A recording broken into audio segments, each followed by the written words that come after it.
बहुत समय पहले दुर्गापुर नाम का एक गांव हुआ करता था। वो गांव बहुत सुंदर था। वहाँ बड़े बड़े पर्वत, नदियाँ, झरने और कई तरह के सुंदर सुंदर फूल उगा करते थे। उसी गांव में बेबी नाम की एक बहुत सुंदर लड़की भी रहती थी। बेबी बहुत गोरी और सुंदर थी, इसलिए गांव के सभी लोग उसे मिस दुर्गापुर कहकर बुलाते थे। बेबी तो हमारे गांव की मिस दुर्गापुर है। हमारी मिस दुर्गापुर के आगे तो मिस इंडिया भी कुछ नहीं है। मिस इंडिया क्या? वो तो इतनी सुंदर है कि मिस वर्ल्ड भी उसके सामने कुछ नहीं है।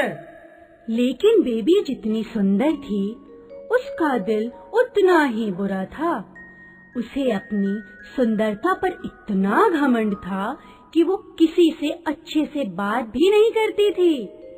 मैं इतनी सुंदर हूँ कि सब लोग मुझसे बात करना चाहते हैं, लेकिन मैं इन बुरे से दिखने वाले लोगों से भला क्यों बात करूँगी? मुझे लोग मिस दुर्गापुर ऐसे ही नहीं कहते। वो सभी को अपने आगे छोटा समझती थी, खासकर उसी गांव में रहने वाली लड़की काली को, जो बेबी से एकदम उलट बिल्कुल काली थी। बेबी हमेशा उसके रंग का मजाक उड़ाया करती थी। अरे, सुबह हो गई, सूरज भी निकल गया, लेकिन अभी तक तुम्हारे मुंह पर अंधेरा है। काली को अपने रंग से कोई फर्क नहीं पड़ता था, लेकिन जब बेबी उसका मजाक उड़ाती थी तो उसे बहुत बुरा लगता था। बेबी, तुम मेरे रंग का मजाक मत उड़ाया करो, मुझे बहुत बुरा लगता है। बुरा लगता है? तभी तो मैं बोलती हूँ। और अगर तुम्हें इतना ही है तो फिर जाओ, मेरी तरह गोरी और सुंदर बनकर आओ। और अगर नहीं हो सकती तो फिर मैं तुम्हें जो भी कहूँ तुम्हें चुपचाप सुनना पड़ेगा। काला अंधेरा ना हो तो। सफेद की तरह काला भी तो एक तरह का रंग ही होता है। फिर ये बेबी मेरा मजाक क्यों उड़ाती है? बेबी की बातों से बचने के लिए काली गोरा होने की तरह तरह की क्रीम लगाती थी, महंगे महंगे फेस पैक लगाती थी, यहाँ तक कि घरेलू नुस्खे भी आजमाती थी। उस बेबी की वजह से ये खाने पीने की चीजें तक मुंह पर लगानी पड़ती है, लेकिन इतना करने के बाद भी उसके रंग पर कोई फर्क नहीं पड़ता था। बेसन, खीरे, केला, दूध सब कुछ तो लगाकर देख लिया, पर मेरा रंग वैसा का वैसा ही है। पता नहीं इस अंधेरे से मुंह पर सुबह कब होगी। एक दिन काली गांव में काली माता के मंदिर, अभी वो मंदिर के बाहर ही पहुंची थी कि तभी बेबी ने उसे देखा और वो हमेशा की तरह उसका मजाक बनाने लगी। और बताओ काली अंधेरी रात, आज रात का अंधेरा दिन में घर से कैसे निकला? प्रसाद, लगता है तुम मंदिर जा रही हो, लेकिन तुम तो खुद काली माता हो। भला तुम्हें काली माता के मंदिर जाने की क्या जरूरत, बल्कि लोगों को तुम्हारी पूजा करने तुम्हारे घर आना चाहिए।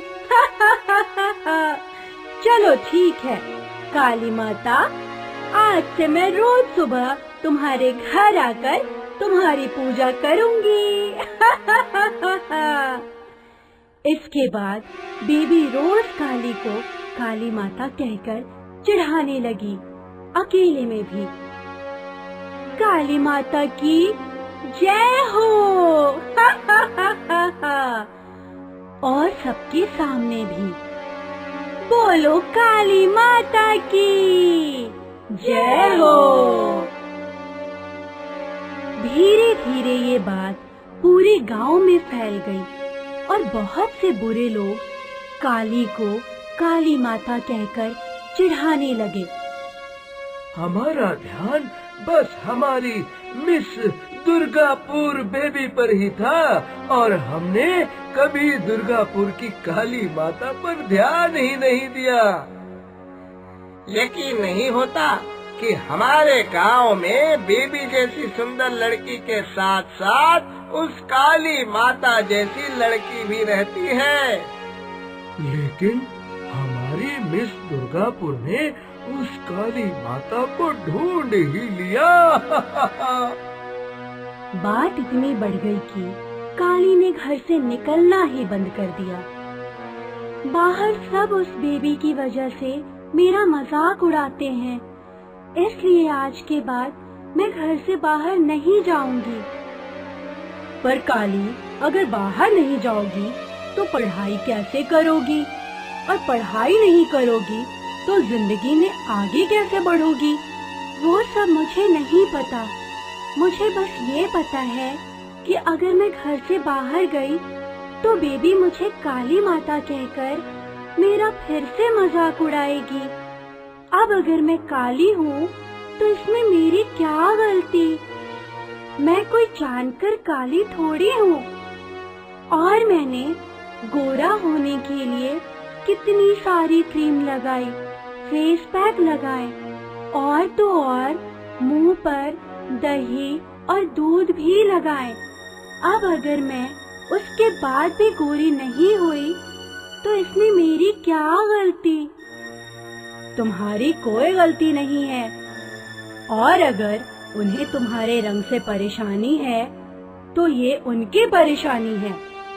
माँ, वैसे तो काली माता भी काली हैं, फिर भी लोग उनकी पूजा करते हैं, तो मेरा हरदम मजाक क्यों उड़ाते हैं? तुम चिंता मत करो काली, सब ठीक हो जाएगा।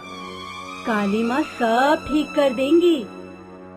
काली ने जब रोते रोते काली माता से ऐसे सवाल किए तो उसकी आवाज देवी काली माता तक पहुंच गई और उन्हें बेबी पर बहुत गुस्सा आया। तुमने काली को काली माता कहकर सिर्फ उसका ही नहीं बल्कि मेरा भी मजाक उड़ाया है। तुम्हें काला रंग अच्छा नहीं लगता ना? अब देखो मैं तुम्हारे साथ क्या करती हूँ। तुम्हें काले रंग से परेशानी है ना? तो लो, अब मैं काला रंग तुमसे पूरी तरह से छीन लेती हूँ। और तुम्हें सफेद रंग बहुत अच्छा लगता है, इसलिए आज से तुम सिर से पैर तक सफेद हो जाओगी। ये मुझे क्या हुआ? मेरा ये हाल किसने किया? उसे कुछ समझ नहीं आया कि उसका ये हाल कैसे हुआ और किसने किया, पर जल्दी ही ये बात पूरे दुर्गापुर में फैल गई। तुमने सुना है बेबी को कोई खतरनाक बीमारी हो गई है? अरे सुना क्या, मैंने तो देखा है। उसके सिर के बालों से लेकर पैर के नाखून तक सफेद हो गए हैं। बेचारी मिस दुर्गापुर। बेबी ने डॉक्टर से अपना इलाज भी करवाया, पर डॉक्टर को भी कुछ समझ नहीं आया। और फिर गांव के लोग जो पहले उसे मिस दुर्गापुर कहते थे, अब उसे सफेद भूतनी कहकर चिढ़ाने लगे। अरे भाई, अब काहे की मिस दुर्गापुर? अब तो वो सफेद भूतनी जैसे लगती है।